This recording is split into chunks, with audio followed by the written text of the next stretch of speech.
Quem são esses profissionais, né, que hoje vêm trabalhar com a gente? Que a gente estava conversando um pouquinho fora do ar. É muita gente jovem, porque eles têm o domínio desta técnica. Da linguagem, da estética, linguagem, né? Da linguagem. Se você, por exemplo, Twitter, não é o Twitter, eu tenho Twitter. No início, eu uso muito pouco, inclusive. Eu não entendia muito essa plataforma e hoje praticamente não uso, sobretudo depois dos últimos acontecimentos, né? Eu não tenho usado. Mas era muito difícil para uma jornalista, para uma pessoa que está acostumada com textos mais densos, escrever 100 e poucas palavras, 140 caracteres. Depois aumentou para 280. Isso. Porém, por um outro lado, era um exercício de síntese muito interessante. Sim. Né? Não deixa de ser. Então, eu não sou uma figura que descarta tudo, que fala é péssimo. Não acho isso. Mas acho que às vezes tem uma adaptação mais lenta do que a gente gostaria, né? E a gente precisa também ficar atento, porque eu não acho que é toda a rede social que vai servir para mim. Não, isso é perfeito. Você eu não precisa estar em todas. Eu não preciso estar em, por exemplo, as pessoas falam, eu tenho uns amigos jornalistas. Uma vez eu fui almoçar na casa de um querido. O Dani falava assim para mim: você tem que ter o TikTok. Vamos criar um TikTok agora. Eu falei, eu não vou ficar dançando. Porque eu achava que era só porque era isso que ganhava engajamento. Né? As pessoas, o TikTok, eu tenho que mostrar um pedaço do corpo, não sei o que. Eu não sou essa pessoa. Então eu falava para ele assim: não vamos abrir TikTok nenhum. E aí o que eu comecei a fazer? De vez em quando eu posto uns vídeos bastante desavergonhados, assim, tocando um pedacinho de cavaquinho, que é o que eu gosto, instrumento que eu adoro, descobri que eu adoro cavaquinho. Eu estudo um pouquinho. Isso aí começou a atrair um outro público para mim. Que é a gente que gosta de música, é a gente que acha curioso. Poxa, a Fabiana 25 tá tocando um cavaquinho. E eu acho até que pode ser encorajador, porque como eu não toco bem cavaquinho, pode encorajar quem não toca. Não, mas toca bem, sim. Tá mas é que eu acho... É um momento de descanso para mim, né? De descanso das minhas atividades outras, né? Que eu faço outras coisas fora do palco, ter um doutorado aí caminhando e tal.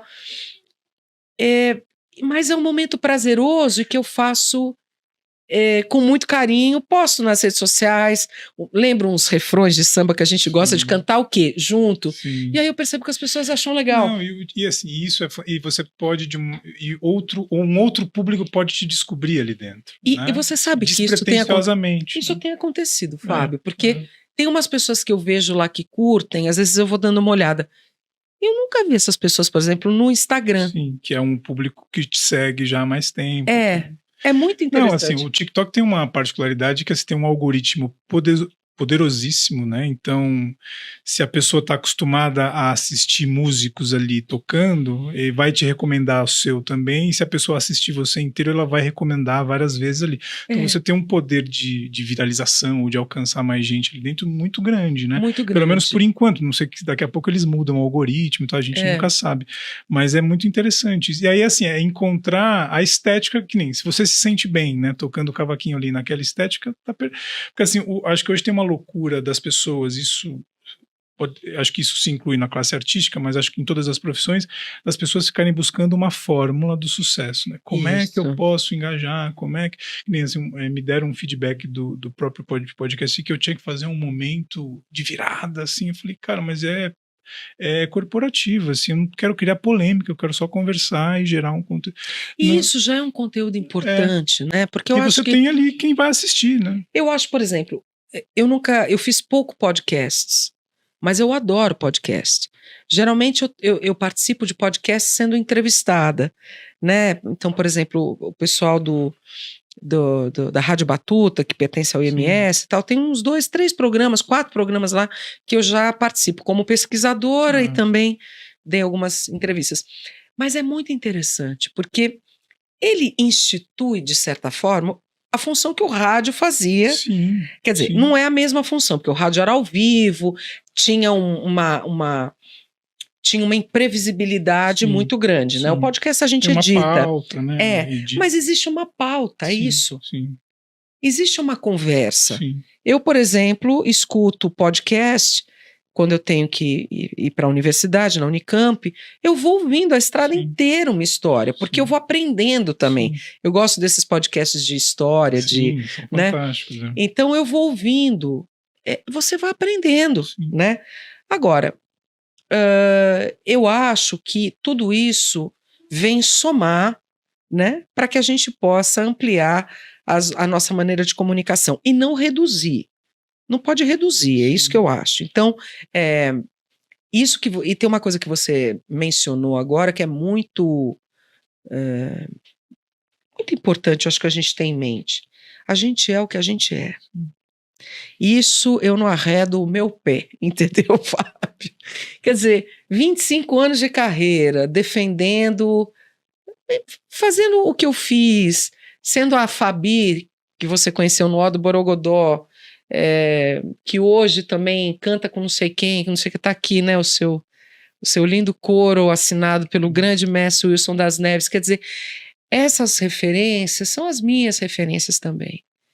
Eu não posso esquecer delas, senão não dou um passo. Então, isso tem a ver também com a maneira como eu quero que as pessoas me vejam.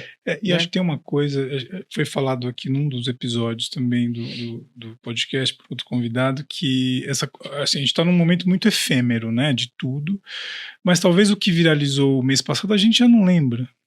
Mas um trabalho que tem uma consistência, a gente vai lembrar daqui, né? Por isso que a gente, né, o Paulinho da Viola continua tendo relevância, Exatamente. o Cartola, Noel Rosa, né? As suas músicas, o seu disco de 2004 continua tendo relevância hoje, porque é consistente, né? É isso. Então acho que talvez a gente vá chegar num momento da sociedade que vamos parar aqui um pouquinho, né? Porque senão fica tudo muito raso. Eu acho que essas ondas, elas vão e voltam. Por exemplo, quando eu comecei, então a gente estava se despedindo do LP. Sim. Agora,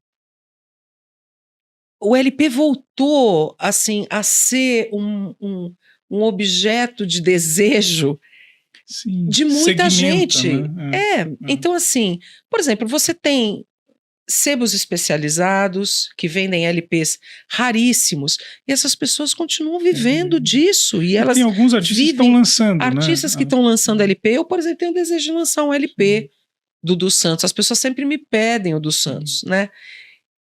Então são coisas, nada é estático, é isso que eu acho que a gente tem que pensar. As coisas não são estáticas e não são, a gente não apaga da história, né? Então eu acho que a gente precisa transitar de uma forma mais fluida. Sim. Porém, eu insisto, sobretudo para quem está começando carreira, né, os jovens, às vezes até tem gente que pergunta isso para mim. Mas como que você conseguiu, né, enfim, fazer a sua carreira? Bom, primeira coisa eu nunca esqueci de onde eu vim, o que eu sou, quais são os valores que eu tenho. Isso não muda. Isso eu acho que não muda. Porque se você abdicar disso, aí a casa ficou sem uma perna, entendeu? Em algum momento bate um vento mais forte, ela pode ficar...